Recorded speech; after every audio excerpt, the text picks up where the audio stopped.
Conference में उपस्थित note करते हैं। आईजीआईएमएस के डायरेक्टर, डिप्टी डायरेक्टर, सभी वरिष्ठ चिकित्सकगण और मीडिया के साथियों,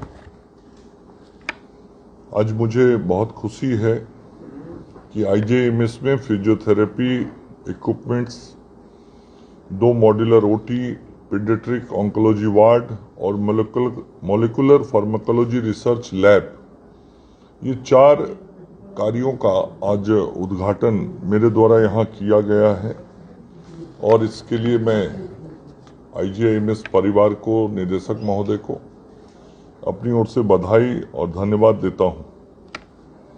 ये जो फार्माकोलॉजी लैब है, यह एक शोध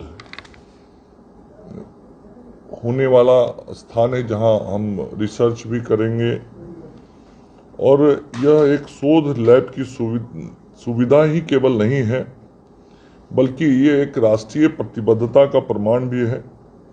हम बिहार में गुणवत्तापूर्ण, सुलभ और वैज्ञानिक चिकित्सा व्यवस्था को मजबूत करने के लिए संकल्पित हैं और इसलिए ये आज हम सब लोगों ने मॉलिक्यूलर फार्माकोलॉजी रिसर्च लैब की स्थापना की है। जैसा हम जानते हैं, फार्माकोलॉजी का मतलब हुआ कि औषधियों का विज्ञान, और औषधियों का विज्ञान ही स्वास्थ्य सेवा का आधारशिला है। हम जो भी स्वास्थ्य सेवाएं शुरू करते हैं उसमें फार्माकोलॉजी का बहुत महत्व है और यह जो रिसर्च लैब है, यह हमारे डॉक्टरों, वैज्ञानिकों और एमडी, डीएम छात्रों को यह अवसर देगा कि वह न केवल रोगों की गहराई से समझ विकसित करे, बल्कि बिहार की जरूरतों के अनुरूप और प्रति व्यक्तियों के जरूरतों के अनुरूप दवाओं का परीक्षण, विकास और मूल्यांकन कर सके। आईजीआईएमएस में फार्माकोलॉजी डिपार्टमेंट सक्रिय रूप से आयुर्वेदिक और प्राकृतिक उत्पादों पर प्रयोगात्मक औषधीय अनुसंधान के कार्य में भी लगा है। फार्माकोलॉजी विभाग के वैज्ञानिक स्तन cancer, gastric cancer, liver cancer और गैर नॉन अल्कोहलिक फैटी लीवर जैसे कैंसर अनुसंधान पर केंद्रित अनुसंधान में भी गहराई से शामिल है। तो आज ये फार्माकोलॉजी रिसर्च लैब ने निश्चित रूप से आईजीआईएमएस को एक नई ऊंचाई दी है। आज हम सब लोगों ने पीडियाट्रिक ऑन्कोलॉजी वार्ड का भी उद्घाटन किया है। ये 12 बेड का वार्ड होगा, लेकिन आज 10 बेड का हम सब लोगों ने वार्ड का उद्घाटन किया है।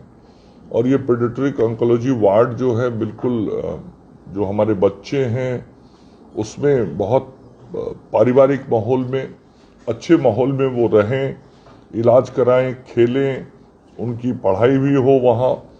तो हर प्रकार से उनके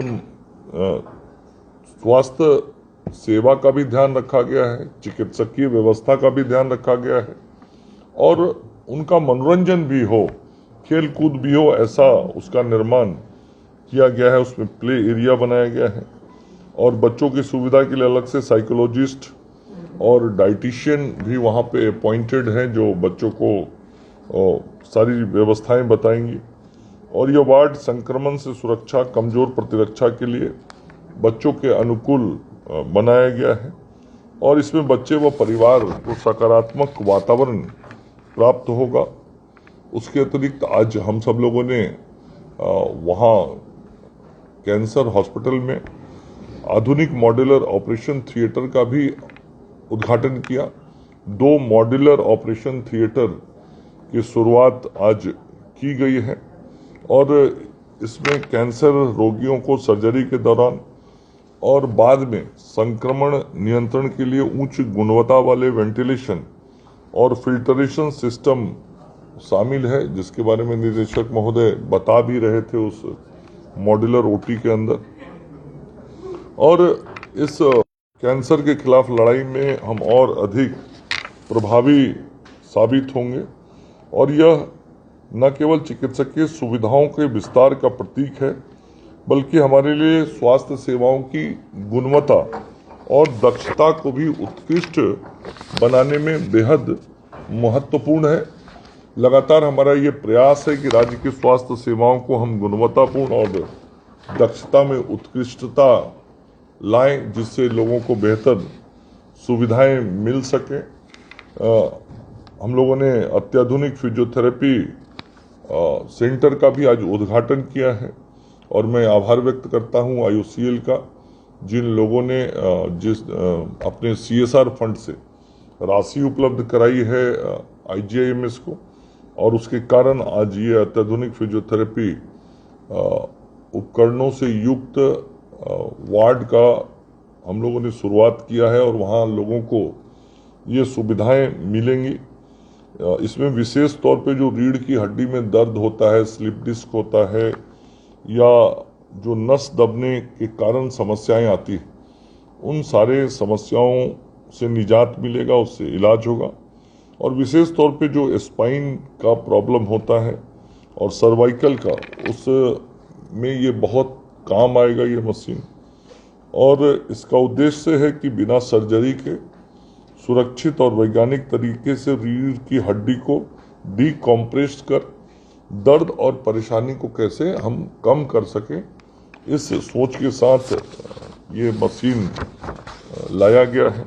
यहाँ पे जो उपकरण लगाए गए हैं वो मेड इन इंडिया है, ये खासियत है।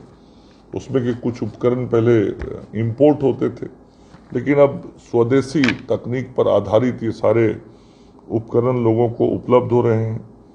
और यह उपकरण फिजियोथेरेपी और न्यूरो पुनर्वास के क्षेत्र में